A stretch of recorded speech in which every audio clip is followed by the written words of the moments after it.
ഞാൻ ഇന്ന് നൊസ്റ്റാൾജിക് ആയിട്ടുള്ള ഒരു ഐറ്റാട്ടോ തയ്യാറാക്കി എടുക്കാൻ പോകുന്നത്. നമ്മുടെ ബേക്കറിയിലൊക്കെ ചില്ലുകൂട്ടിലൊക്കെ കിടക്കുന്ന ഒരു തരം ബിസ്ക്കറ്റ് ഉണ്ടല്ലോ, കോയിൻ ബിസ്ക്കറ്റ്, മുട്ട ബിസ്ക്കറ്റ് എന്നൊക്കെ പറയുന്ന സംഭവം. അതാണ് ഇന്നത്തെ നമ്മുടെ താരം. ഇതുണ്ടാക്കുമ്പോൾ ഒരുപാട് കാര്യങ്ങൾ ശ്രദ്ധിക്കാണ്ട്. എന്നാൽ ഉണ്ടാക്കാൻ വളരെ സിമ്പിളാണ്, കുറച്ച് ഇൻഗ്രീഡിയൻറ്റും മതി കേട്ടോ. അപ്പോൾ 2 മുട്ട എടുത്തിട്ടുണ്ട്. അതിലേക്ക് 1/2 കപ്പ് പൊടിച്ച പഞ്ചസാര ചേർത്ത് കൊടുക്കാം. എന്നിട്ട് നന്നായിട്ടൊന്ന് മിക്സ് ചെയ്തെടുക്കാം. ചെറിയ തരിയുള്ള പഞ്ചസാരയൊക്കെ ആണെന്നുണ്ടെങ്കിൽ അങ്ങനെ അങ്ങ് ഇട്ട് കൊടുത്താൽ മതി കേട്ടോ. അപ്പോൾ ഇത് നന്നായിട്ടൊന്ന് മിക്സ് ചെയ്തെടുത്തിട്ടുണ്ട്.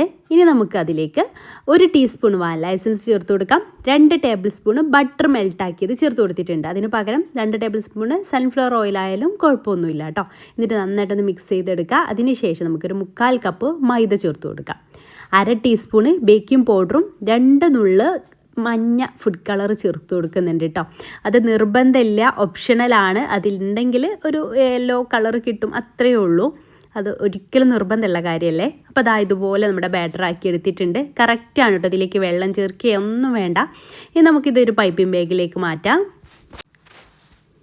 പൈപ്പ് ബാഗിലേക്ക് ആക്കിയതിന് ശേഷം ഇത് ചിലരൊക്കെ നോൺ സ്റ്റിക്കിൻ്റെ പാനിൽ ആക്കിയെടുക്കുന്നതൊക്കെ കണ്ടിട്ടുണ്ട്. അപ്പോൾ അങ്ങനെയും ഞാൻ ട്രൈ ചെയ്യുന്നുണ്ട്, ഓവനിലും ഞാൻ ട്രൈ ചെയ്യുന്നുണ്ട്.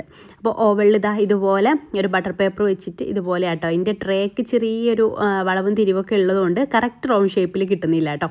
അപ്പോൾ എന്തായാലും ഞാൻ 180 ഡിഗ്രിയിൽ 10 മിനിറ്റ് പ്രീ ഹീറ്റ് ആക്കി എടുത്തിട്ടുള്ള ഓവനിൽ ഒരു 15 മിനിറ്റ് ആട്ടോ അത് കുക്കായി കിട്ടാൻ എനിക്ക് ടൈം എടുക്കുന്നത്. അപ്പോൾ 15 to 20 മിനിറ്റ് നമുക്ക് ഓവൻ്റെ ടെമ്പറേച്ചറിനനുസരിച്ച് ചെറിയ ഡിഫറൻസ് ഒക്കെ വരും. പിന്നെ ഞാനിതൊരു നോൺ സ്റ്റിക്ക് പാനിലും ഇതുപോലെ ഒന്ന് ആക്കി കൊടുക്കുന്നുണ്ട് കേട്ടോ. പിന്നെ പ്രത്യേകം ശ്രദ്ധിക്കാനുള്ളത് ഇത് കുറച്ചധികം തന്നെ ഗ്യാപ്പ് ഇട്ടിട്ട് വേണം ഇതുപോലെ ആക്കിയെടുക്കുക, അല്ലെങ്കിൽ ഇതുപോലെ അങ്ങ് പരന്ന് വരും കേട്ടോ. അപ്പോൾ അതാണ് ഞാൻ പാനിൽ റെഡിയാക്കി എടുത്തിട്ടുള്ളത്. അത് ശരിക്കും പറഞ്ഞൊരു കുഞ്ഞു കുഞ്ഞു പാൻ കേക്ക് പോലെയാട്ടോ എനിക്ക് കിട്ടിയിട്ടുള്ളത്. ഇങ്ങനെയൊന്നും അല്ലടാ. ഓവനിൽ വെച്ചതും മൊത്തത്തിൽ അങ്ങ് പറന്നു പോയിട്ട്, പക്ഷേ ഓവനിൽ വെച്ച് നല്ല ക്രിസ്പി ആയിട്ട് ബിസ്ക്കറ്റിൻ്റെ ടേസ്റ്റ് കിട്ടിയിട്ടുണ്ട്. പക്ഷേ ഇതൊരു കേക്ക് കഴിക്കും പോലെ.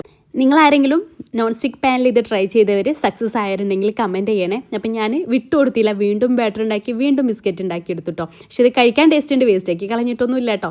ഇതും അടിപൊളിയായിട്ട് തന്നെ കിട്ടിയിട്ടുണ്ട്, ക്രിസ്പി. പക്ഷേ കാണാനൊരു മൊഞ്ചില്ല എന്നുള്ളൂ. അപ്പോൾ രണ്ടാമത് ഞാൻ ഇതുപോലെ ഉണ്ടാക്കി എടുത്തിട്ടുണ്ട്. ഇത് ഞാൻ പറഞ്ഞല്ലോ, എൻ്റെ ഒരു ട്രേ ഒരു വളവും തിരിവൊക്കെ ഉള്ളതുകൊണ്ട് കറക്റ്റ് റൗണ്ട് ഷേപ്പിൽ കിട്ടിയില്ല എന്ന് മാത്രം കേട്ടോ. ഇത് നമുക്ക് ബോട്ടിലാക്കിയിട്ട് സൂക്ഷിക്കാവുന്നതാണ്. ഒരുപാട് റെസിപ്പീസ് നമ്മൾ ഉണ്ടാക്കി ഫ്ലോപ്പായത്, ടേസ്റ്റ് ഇല്ലാത്തത് ഒക്കെ ഞാൻ അപ്ലോഡ് ചെയ്യാത്തത് കുറേ എൻ്റെ ഗാലറിയിൽ കിടക്കുന്നുണ്ട് കേട്ടോ.